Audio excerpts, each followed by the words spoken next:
jàppal ni am na li nga xamante ne si moo nekk benn AGER EPC ak AGER AOPAO Sénégal. mu nekk entreprise sénégalaise ak bi nga xam ne moo nekk boo espagnol bi surtout aussi jàppal ni José mi xawma González José González dañ ko lalal benn tapis rouge barki démb Walfadjri muy wax lu ko saf. mu wax lu ko neex ci lu li ko nga neex xamante ni kay. moom moo nekk dossier bi te déjà maanaam bu ñu remonter un peu l'histoire li nga xamante ni si waxoon nañ ko ci mbir mi ak li mu waxaat daanaka dafa am li nga xamante ni si bokku ci est-ce que José dañ koo woo pour bu ñëw ji ma setal dédouané Jean-Michel dédouané boppam je ne saurais dire mais en tout cas José li mu wax loolu la gën a xëy méngoowul ak li nga xamante ni si moom la document yi wax surtout aussi jàppal ni moom dafa wax ba daal di tudd li nga xam ne moo nekk accusé te moo nekk double tentative d'escroquerie ci mbir mi loolu nag jàppal ni APO Sénégal bi nga xam ne moom Seydou Kane moo ko jiite daan na ko weddee ba mu set déjà sax jàppal ne am na benn plainte boo xamante ni si déposé woon nañ ko en janvier 2025 jëmale ko ci moo nekk González ak itam APO EPC pour abus de confiance ak leneen moo nekk faux et usage de faux et dénonciation calomnieuse fii soo aussi amoon na benn confrontation bu amoon seen diggante moom José ak ñoom moo nekk Seydou Kane waaye ba léegi nii sax José il est dans l'incapacité de fournir li nga xam ne moo nekk des documents pour li mu doon wax laa nag jàppal ni Abdallah li am mooy que ni daal li nga xamante ni si José wax na ko ci Walfadjri ñoom AOPO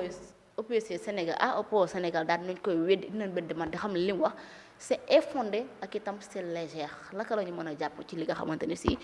moo xew ci biir dossier AGER est-ce que jotul ñu boucler l'enquête là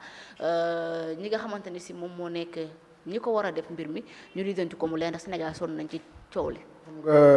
José ba muy wax au niveau de Walfadjri sama doyen ma koy nuyu de passage Moustapha dafa xawoon pacifique ci côté am y avait des questions plus violentes yoo xamante ne mën nga koo teg parce que José boo xoolee il était à l'aise par rapport ak l'émission mais xaaral aji kii nga xam ne moo di mon ancien professeur ma koy nuyu muy Khali Seck il disait que au début de l'émission il faut mettre à l'aise ton invité di ko poser ay questions yu yemamaay mais bu ngeen demee ba ci biir émission bi c'est là-bas que tu dois déballer tes plans mais du ci commencement bi ngay déballer say plans donc yaaya benn astuce boo xamante ne moom en tant que journaliste te duma ko jàngal métier bi parce que lim ci defuma ko ci posture bu mu ci am awma ko ci te bon man jaar naa ci moom am na lu ma am ci moom kon ça veut dire que Walfadjri sama Walfadjri la fa laa bokk kon am na loo xamante ne du ma ko wax mais ci boppam moom dama jàpp ne il était un peu pacifique par rapport à ça c'est comme si ce que le président de la République disait attaques yi ñu may attaqué li ci ëpp foofee ca Walfadjri lay jëlee tey José dafa ñëw ñu tàllalal ko lépp mu wax lu ko neex wax ba giix sax laay wax à l'aise et man li may wax rek des fois c'est quand quelqu'un ment dafa neex a xàmmee parce que day nekk foofu naan fa ngay nekkee comme ni ko Ousmane Sonko di def dama nii après nii naa noonu la ko jàppe ci biir li nga xam ne moo di débat bi te débat bi c'était très simple aji billahi c'était très simple à régler dañ leen a jox benn projet bi biñ ko estimer c'est des milliards parce qu'on parlait de 36,733 yoo xamante ne 36 milliards virgule 733 millions loolu la léegi xaalis boobu ñu ne leen da ngeen a war a électrifier ay villages léegi villages yooyu ñu ngi toog di xaar jox nañ leen nombre ñu ne leen lenn la xaalis bu mu ngi nii décaissé leen ko ngeen dem liggéey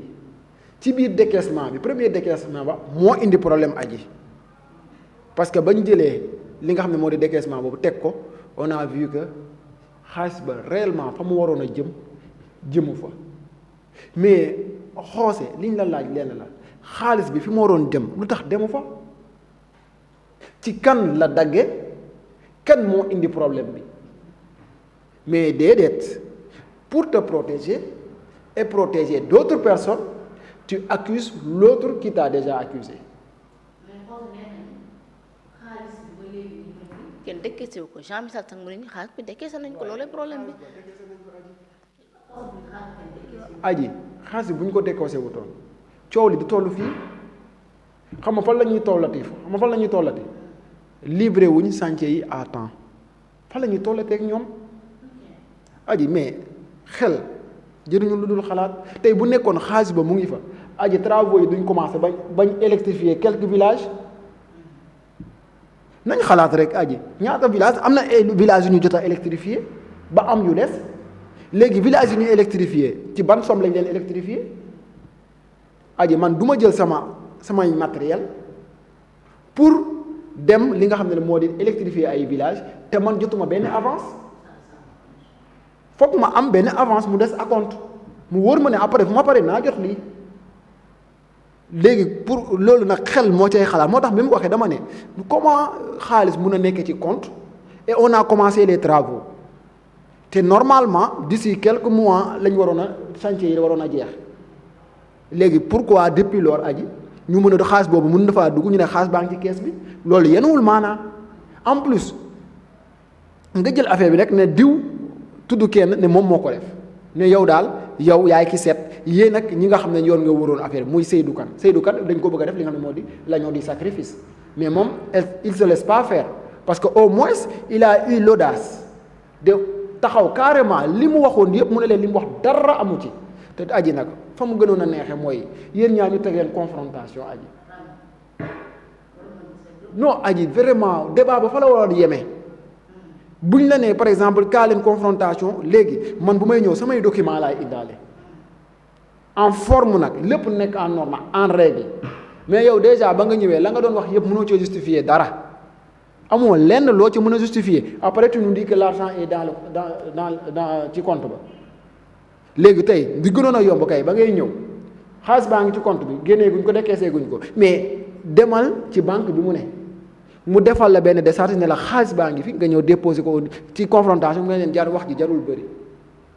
xaalis bi mu ngi nii amul lenn luñ ci laal benn centime buñ ci laal donc débat est clos léegi leen ngeen ñuy toppe chantier bi moment bi ñu waxoon ne dañ koy livrer wuñ ko loolu débat bi comme du toll fii man ce que je vois et ce que je dis et ce que je pense mooy l'argent n'est pas dans les comptes là amul benn centime bu fa nekkate wala bu fa dara nekkee bëriwul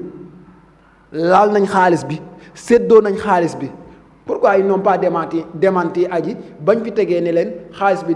fay nañ ci lii def nañ ci kan moo ko démentir kan même ki nga xam ne nag moo di Jean Michel démentiru ko il est sorti il nous a parlé comme ça defal ñu benn maquillage bu baax pare ca dem toog aji ba léegi kenn démentirul ne xaalis bi dem na fii pourquoi démentiruñ lool xoose bi muy wax moo tax ma ne Moustapha da ko talal tapis parce que tey bi mu ñëwee mu ne ko waroon na ko wax à propos ci li nga xam ne moom lañ gis ci xaalis bi ñu ne jaar na fii dem na fii fay nañ ci lii léegi loolu looy wax ci propos boobu en plus cela aussi l'équilibre de l'information aji quand tu invites l'un invite l'autre l'équilibre de l'information parce que le problème ne concerne pas seulement Xoose ça concerne aussi ki nga xam ne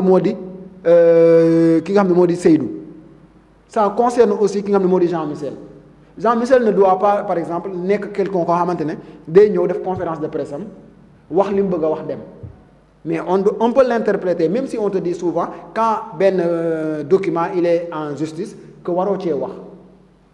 mais comme Xoose il a eu l'audace de parler mais parler aussi pourquoi moom muy wax au détriment des autres mais en plus ku am xel dëgg di nga xam ne la mu wax dara yenn wu ca maanaam dara logique wu ci dara lewu ci moo tax ma ne lii amul nii amul naa na leer nañ ba nañ bo comme ni ñëpp bëggee mu leer noonu la leer parce que dëkk yañ waroon a leeraluñu leen kay kon ci biir askan wi war na mën a leer li nga xam ne moo di xaalis bi nga xam ne moom dénk nañ leen jox nañ leen ko ne ñoom dañ ko war a defar pour des villages yoo xamante ne ñu ngi xaar en plus aji bu ma taxawee ci village yi tey ñooñu ñu nar a tas seen yaakaar ñooñu ñoo xam ne amoon nañ espoir ne tey léppay leer te aji courant du nekkatul luxe aji courant nekkatul luxe mu ngi mel ni par exemple téléphone actuellement nekkatul luxe ci dëkk bi parce que loo yor rek ak gis keneen ku la raw li nga yor la iPhone 15 kii yor na iPhone 17 man nekkatul luxe maanaam yooyu ay télé bu njëkk yooyu yëpp nekkatul luxe kon ça veut dire que tey ñi nga xam ne ñoo toog di xaar courant boobu ñu nar leen sacrifier ci zéro détourner pourtant pour comment Sénégal depuis bi ñu toogee fii ba léegi aji la plupart mois yi ñu dugg yëpp on parle que de détournement d'objectifs détournement d'objectifs depuis lors loolu la ñuy wax association de malfaiteurs surtout ces mots-là faux et usage de faux falsification de documents ñun maanaam Sénégal ci niveau boobu lañ tollati dañoo dem ba à la fin ña nga xam ne ñoo ñëw sax war a liggéey ak ñun sax ñooñu daa xa def yëfu tojaange donc ñun dañuy taxaw bu ñu paree nag taxaw bëgg ñoo jàppal ne ñun ñoo set ñun dañoo wóor ñun dañoo lii te pourtant nag aji lu ñuy wax Macky Sall aji Macky Sall genre yi amu ci woon parce que au moins y a des villages ba fi Macky Sall nekkee fa lañ jaare am courant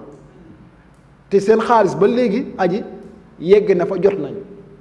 mais yéen lii taxaw rek ngeen mel ne ay dëmm yu gis yàpp ping pongee xaalis bi ba pare ku nekk naan sa morom yaa ko jël